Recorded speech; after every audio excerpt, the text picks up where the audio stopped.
Hello and welcome to another episode of the Tejano Traveler Adventures.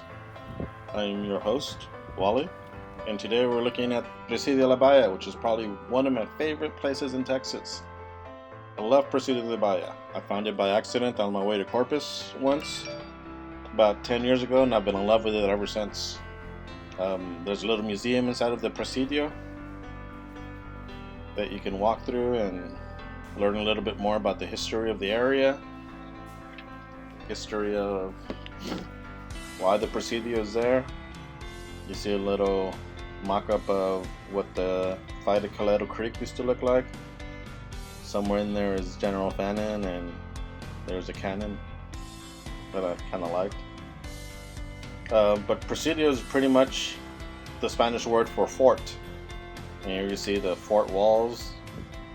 They're pretty big, and then there's towers where people can go and put the cannons there and launch an attack in defense.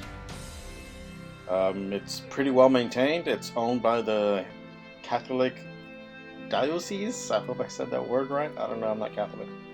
But once you get there, you get a pretty good view of the land, so it's perfectly seated. There's an awesome little chapel there. I think it's called the Loreto Chapel. I don't know. Nuestra Señora de Loreto. There's a marked grave there from some little girl that died during the Presidio times. But if you go inside, it's a pretty little chapel. I love the mural there at the very end. Or is it a mosaic? I think it's a mosaic. It's made of little rocks. But it's probably one of my favorite chapels in all of Texas.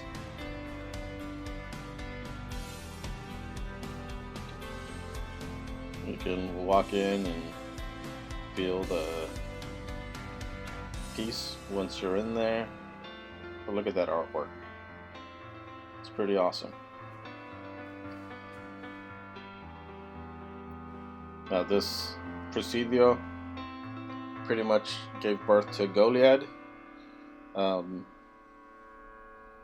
The town grew around the Presidio.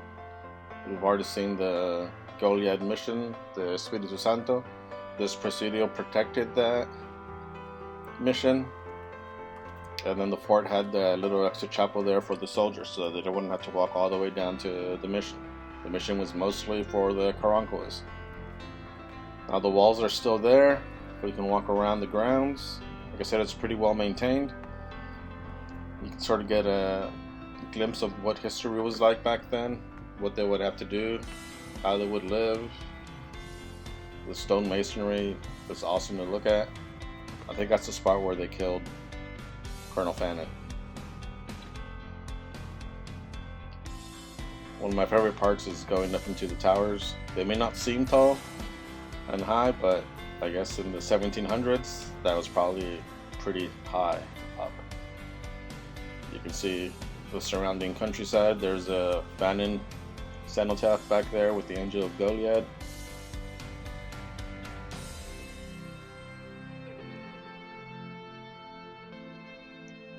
Now it still sort of amazes me that it's not part of the state park system or a state historic site. But like I said, the Catholic Church does own it. But they do a pretty good job at maintaining it. You can walk into one of the buildings and see the soldiers' barracks, what they used to look like back then.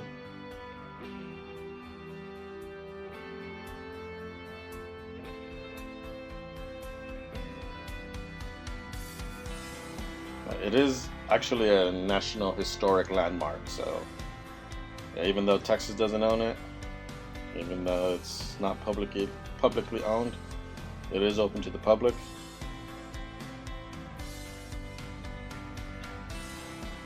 This is where Colonel Fannin and his men were held. It's where the Angel of Goliad sneaked in and snuck out some of the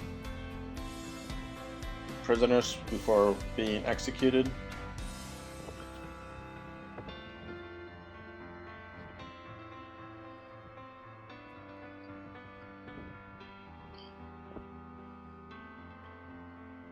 This, along with all the other stuff in Goliad, makes Goliad a really cool place, especially for history buffs.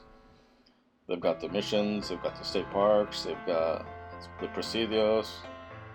They've got a lot of things for people who are into history, especially Texas history, to look at.